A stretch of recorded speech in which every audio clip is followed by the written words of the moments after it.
creating effective teams. During your time as a volunteer, you will be working with others in your committee or those in similar roles in order to create a great college experience for you and those you represent. As student leaders, you may have specific goals and targets you want to achieve whilst you are in your role.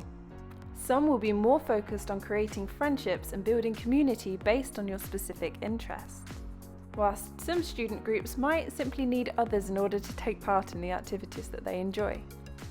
Joining a student-led group means you have already taken the first step in creating effective teams. But what is a successful team, and how do you define it? In order to understand this, we are going to take a look at the results of Project Aristotle. This is a multi-year study conducted by Google in its own offices. The study set out with the intention to understand what makes a good team. Interestingly, the results concluded that for Google, there was no dream team comprised of different skills and personalities.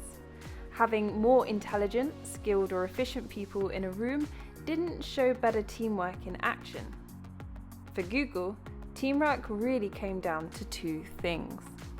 These were equality in the distribution of conversational turn-taking, and teams had a high average of social sensitivity. Now, let's break these down a bit. Equality in the distribution of conversational turn-taking.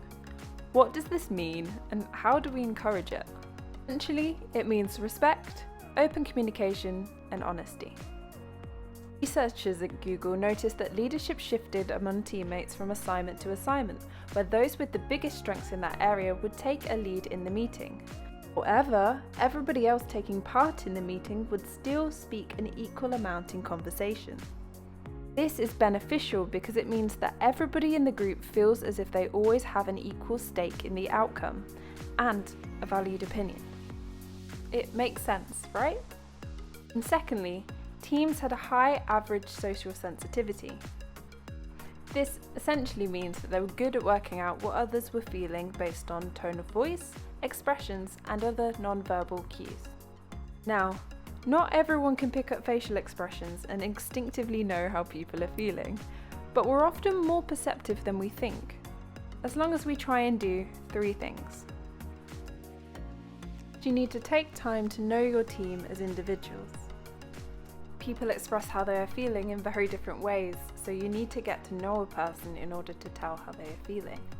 Next, you need to genuinely care about them. Keep an eye on individuals in your team and privately ask them if they're okay if they don't seem it. And be curious of other people's opinions and genuinely interested in what they think. And finally, you need to see everybody's input as valuable, even if the suggestions or questions don't necessarily make sense. Take time to accept the query, understand, and respond. Now we have looked at an example of how successful teams work, we then need to figure out how to motivate that team into action. When it comes to this, Simon Sinek has written a great book on leadership and marketing called Start With Why. He explains that when leading a team, it's often habit to jump right in and explain what needs to be done and how, leaving the why for the end. However, it's not the what and how that inspires your team. It's the why. This means when you have a proposal or you start a new project, you start with a mutually shared goal that will inspire your team forwards. And having an inspired team means that you can then move on to what and how, and have an even more engaged group of people helping you reach that goal.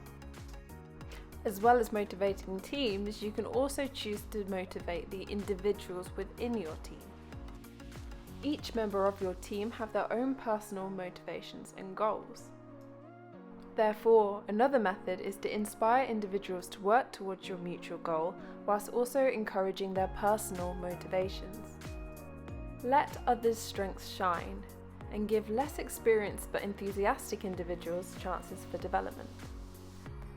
This means you could pair a less experienced member of the group with a more experienced one in order to work together, or delegate certain tasks to those who ask for it.